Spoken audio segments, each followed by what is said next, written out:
안녕하세요. 대한혈액학회 재생불량빈혈 정보 캠페인입니다. 오늘도 두 분의 교수님께서 함께해 주시겠습니다. 선생님들 안녕하세요. 네, 안녕하세요. 네, 인사 좀 네. 해주실까요? 안녕하십니까. 저는 대한혈액학회 소속 삼성서울병원 혈액종양내과 장준호입니다.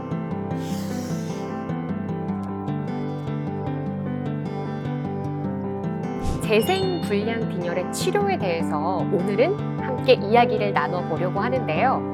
재생불량빈혈이 골수 기능이 저하되는 질환인 만큼 남은 골수의 기능이 어느 정도인지 파악하는 게 치료 선택에 중요하다는 말씀 전해주셨습니다. 자, 그렇다면 골수의 기능을 파악하는 것이 왜 중요한지 우리 문 교수님께서 설명해 주실까요?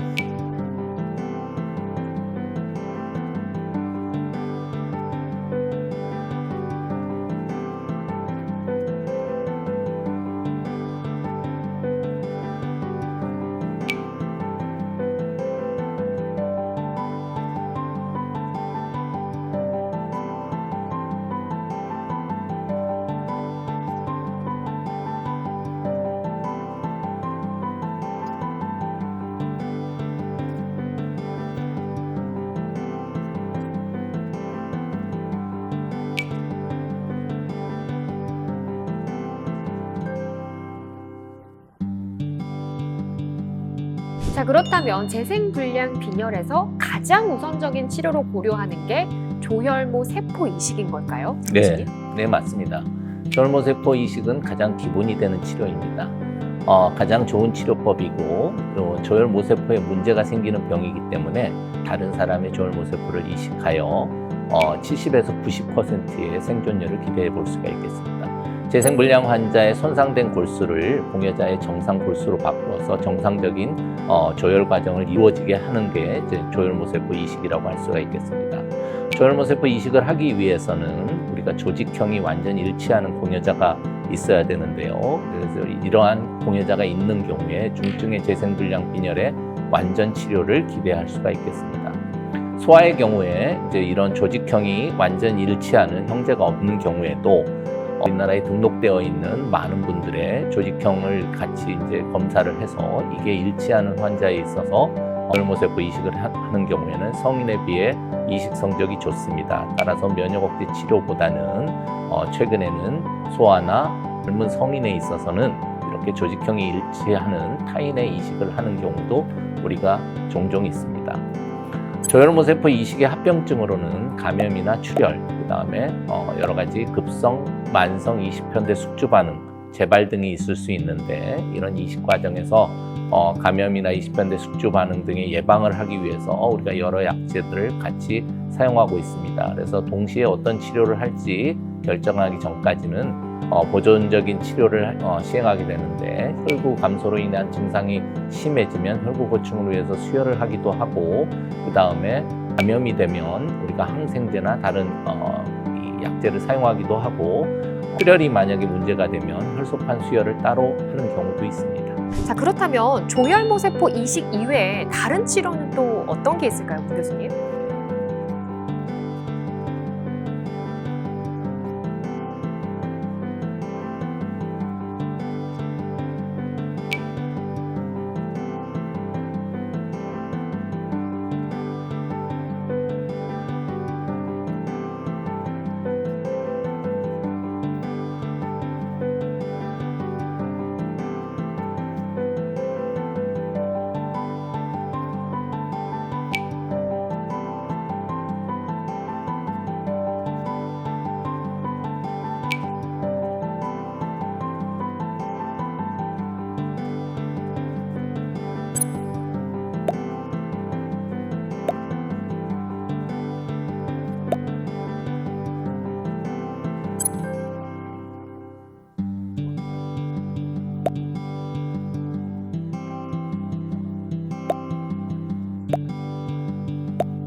조혈모 세포 이식이 가장 우선적으로 고려되는 치료법이지만 또 다른 치료 방법도 있다고 하니까 너무너무 다행인 것 같습니다. 특히 요즘에는 어떤 질환이라든지 어떤 혁신적인 신약에 대한 이야기가 늘 빠지지 않고 등장을 하는데요. 재생불량 빈혈에는 어떤가요? 치료 방법이 점점 늘어나는 추세인가요? 네, 맞습니다. 이 조혈모세포 이식과 면역 억제 치료가 치료의 두 가지 근간이라고 계속 한 30년 정도 이제 유지되어 왔었는데, 최근에는 아까 문 교수가 말씀하신 그 트롬보포이에틴 드랑제 라든지 새로운 이제 신약 연구들이 지금 많이 진행되고 있습니다. 따라서 환자분들이 절대로 이 포기를 하지 말고 신약 연구라든지 아니면 새로운 치료법을 적극적으로 상의하셔서 진행을 하신다면 치료가 불가능한 것이 아니기 때문에 절대로 포기하지 말고 이 주치의 선생님과 상의해서 치료를 결정하시면 될 걸로 생각이 됩니다. 네, 또 새로운 치료 방법들이 많이 나왔다고 하니까 우리 환자분들 정말 포기하지 마시고 끝까지 치료를 받으시는 게 중요할 것 같습니다. 혹시 치료를 앞두셨거나 치료 중인 환자분들에게 당부하고 싶으신 말씀 있으실까요?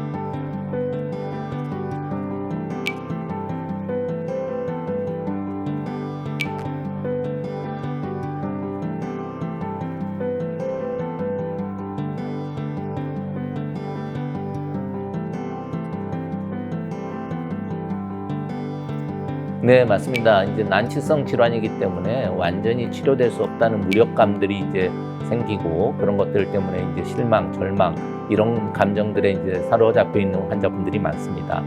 하지만 이렇게 하지 마시고 이제 주치의 선생님하고 상의하셔서 조혈모세포 이식, 그다음 면역 억제 치료, 그다음에 새로운 신약 연구, 그다음에 이제 여러 가지 다른 약제들이 많이 있으니까 선생님과 꼭 상의를 하셔서 자신한테 가장 맞는 치료가 어떤 치료인지 그런 것들을 꼭 상의를 하시고 희망을 잃지 말고 꾸준히 치료를 하는 게 좋겠습니다. 네, 희망을 잃지 말라는 말씀에서 환자분들에 대한 우리 두 교수님들의 마음이 느껴졌습니다.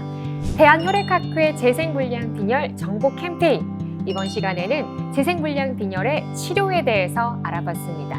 오늘 저희가 준비한 내용은 여기까지고요. 다음 시간에는 재생불량 빈혈의 관리에 대해서 알아보겠습니다. 그럼 다음 영상으로 다시 돌아오겠습니다. 감사합니다. 네, 감사합니다.